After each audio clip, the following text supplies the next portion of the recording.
that they still don't do a good job. No, but I feel like methadone, you have similar symptoms. I feel like it's worse when I see methadone clients, they're like sleeping while they're standing up. It's because Yeah, it's more synthetic than heroin too. You know the. I mean, I don't know the process of making heroin, but I guarantee you it's not as synthetic as methadone. Look, But- man, but- if but I have my to choose point is- between sticking myself with a needle and drinking Tang, I'm gonna drink Tang. But my point is that since America can't make money off of the heroin, they're gonna make money off of a synthetic, just like Blue said, Yeah, a bingo. synthetic thing where they have clinics where a whole bunch of people come through to where people are mandated to go, where employees are paid. It's just a money making business. And they're trying to do the same thing with marijuana. They're trying to make pills that stimulate marijuana instead of making marijuana legal in some states. Well, they have that fake ganja now, right? That stuff. No, that, I'm not talking about that. It's a pill, and it's like, oh, it has the medicinal effects without the high, and that's the push. But it's just another synthetic drug that they have no clue what it's going to do to you. But doesn't that defeat the purpose? Because the high is what you're trying to obtain. yeah, right? basically, yeah. So then It just reminds me. Remember the Jetsons, guys, where we thought like they were Hold on. so outdated. I just want to ask you. I just want to ask you, Bree, because you always refer back to the Jetsons. Is that like your favorite cartoon or something? I didn't have cable growing up, so we only had like 3 cartoons. I had that black and white 13-inch with the turning knobs. So go No, ahead. but that's it. I just remember there being this big machine. They threw all this stuff, and one little pill came out, and we're living in the Jetsons age where there's a pill for everything. Yeah, but we still don't have flying cars. Nah, we do. We do? Yeah, it's coming. We What? have those hovering cars, But yeah, that's pretty funny because you mentioned the Jetsons. I always refer back to cartoons because that's the first time we see things in life. That's what teaches us about like life, and just what the caller said. We want to thank him, number one, for calling because that was brave of him to call, and we really appreciate that. But what he said made sense. You know what I'm saying?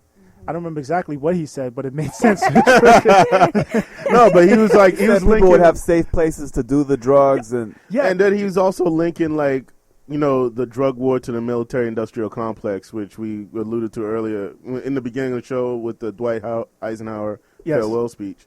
How they all work together. They're all in it to win it. They're all in it to make some money. Not some, billions. Oh, billions. Yeah, they're money You makers know. out here. I mean, and you think about it, right? You have the war on drugs. You need guns because it's a war.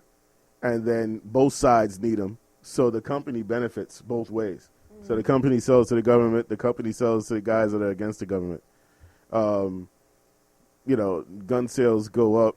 And then what happens is if you're interested in limited access of your citizenry having those weapons, the drug war works in your favor because you just keep on making stricter and stricter gun laws so that you get to the point where nobody can have guns except the government. and that's bad. It is. It is bad.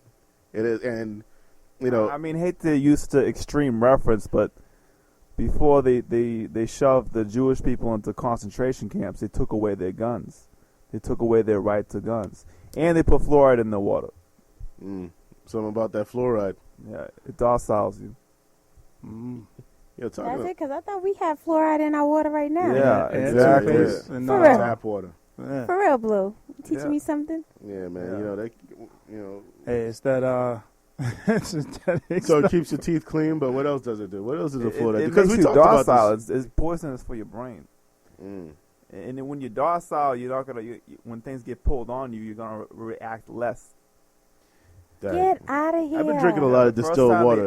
The first time they ever put fluoride in water was into the Jewish population. The Nazis did it. What? So we have it in Boston, but I know they don't have it in Brockton. I was wondering why. Fluoride in the water? Yep. No, they probably have fluoride in the water. I think that fluoride in No, they every don't. type of top. Yeah. But I a think lot they of put it, like, all European, Australia, and a lot of European countries made it illegal. Well, they didn't make it illegal, but they no longer do it. They no longer add fluoride to the water because of the health concerns. Well, if you use toothpaste, That's another concern too as well. Yeah, you use a natural toothpaste too, But- but it's better to have like a little bit of your toothpaste and it be in your water all the time. You know what I mean? Wait. So when you boil it, does it boil? I'm sorry. I'm just No, very, it very doesn't. It interested. doesn't. Or you can collect the evaporated water and drink it, but like the water in the pot, it'll just be more concentrated. Just be more concentrated because the water's coming out, but more the fluoride staying. That's it. I'm going raw. I don't know why I'm slurring my speech today. Did you have some fluoride water today? Yeah, Is fluoride that what water it's about? before he got into the studio. But I was reading something from. I was reading an article about 10 ways that the war on drugs is a success, and it was written by this the writer of the article. His name was Eric Blair, and one of the things he talked about, one of the stats he came up with, and I'd like to know from the callers if you believe this is true. Call us up 857-366-5444. He says that of the 260,000 people in state prisons on nonviolent drug charges, 183,000 are black or Latino. What do you think that means if this is true? Wow. I can say an example. They're probably arresting them in higher numbers because I know a lot of whites like to smoke pot and drink and do other drugs.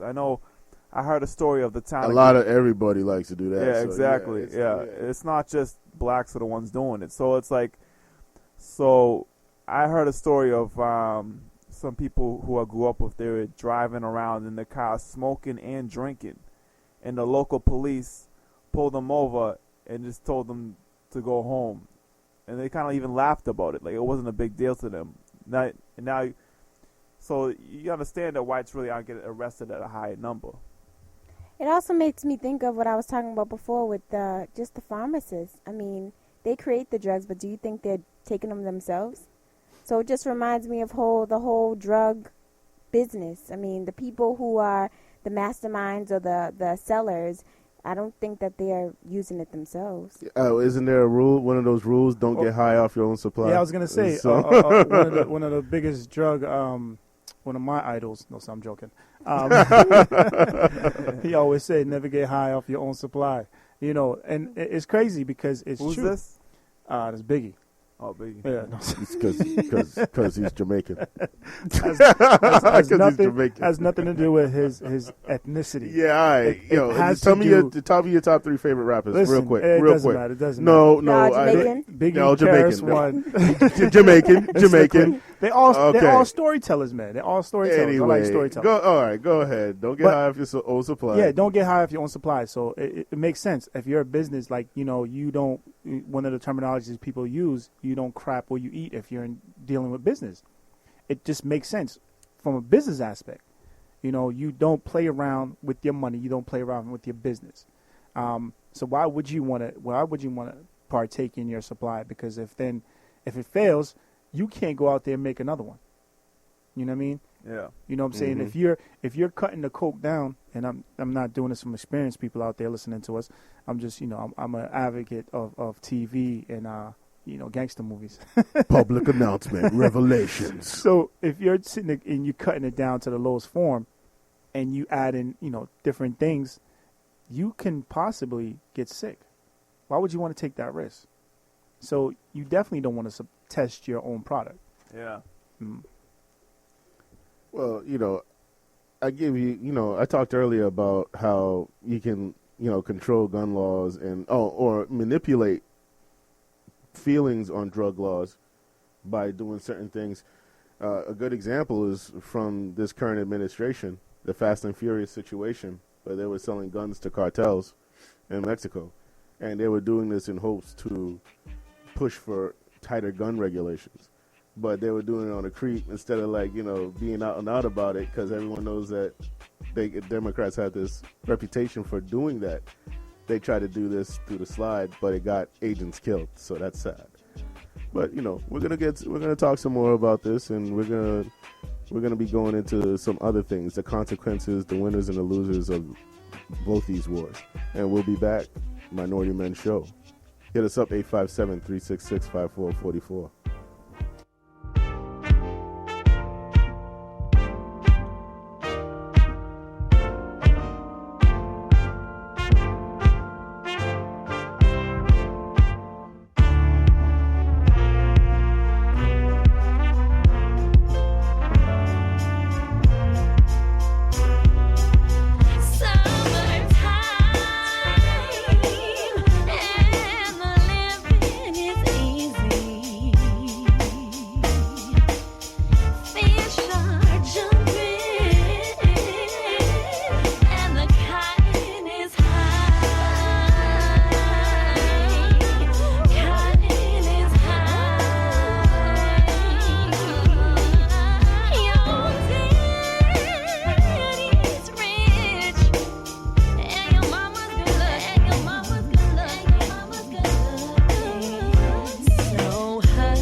Welcome back to the Minority Men Show.